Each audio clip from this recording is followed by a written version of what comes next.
اور صلاۃ و سلام یہ نبی پاک صلی اللہ علیہ وسلم ہی پر کثرت سے کرنے کا حکم دیا، پہلے نبیوں پر ایسا حکم نہیں تھا۔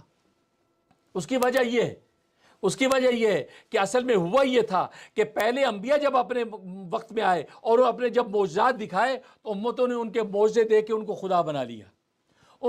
بنا لیا، کہ اوہو یہ تو خدا ہے، یہ تو مردوں کو زندہ کر دیتا ہے، یہ تو مٹی کی چڑیا کو اڑا دیتا ہے، یہ تو خدا کا بیٹا ہے۔ حضرت عیسیٰ علیہ السلام خدا کا بیٹا بنا لیا، حضرت عزیر علیہ السلام کو یہودیوں نے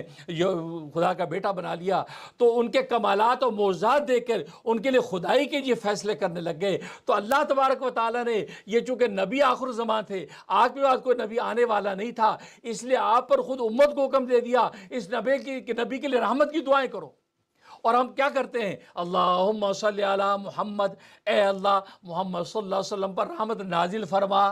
ہم نازل کرتے نہیں رحمت، ہمارے پاس کیا ہے، ہم کیا اس پر رحمت، ہم رحمت کی دعا کرتے ہیں، یا اللہ آپ اپنے خزانے سے رحمت اتاریے۔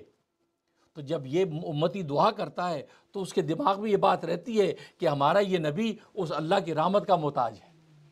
ہمارا نبی اللہ کی رحمت کا محتاج ہے، ہم اللہ سے دعا کر کے اس کے لیے رحمت و سلامتی بھیج رہے ہیں، اور اللہ اس پر رحمت و سلامتی بھیجتا ہے۔ جو کسی رحمت و سلامتی کا محتاج ہوتا ہے وہ خدا نہیں ہوتا، لہذا ہمارے شعور سے بات نکل جاتی کہ محمد خدا نہیں، خدا کا چہتا پیغمبر ہے۔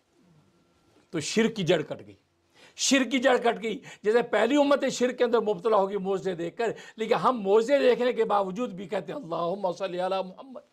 محمد صلی اللہ علیہ وسلم رحمت اتاریے، سلامتی اتاریے۔ تو ہم سمجھتے ہیں کہ یہ رحمت و سلامتی کے محتاج ہیں، اور جو محتاج ہوتا ہے وہ خدا نہیں ہوتا۔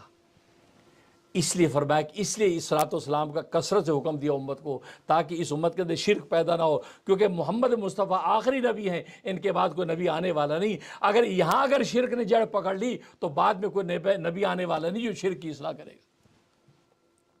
اس لیے صلاۃ و سلام کمال کی دیکھیے، جیسے میں نے عرض کیا، صلاۃ و سلام ہی کی کثرت اگر کریں، اللہ تبارک و تعالیٰ سارے مسائل حل کر دیتے ہیں، آپ کی دنیا کی ساری پریشانیاں دور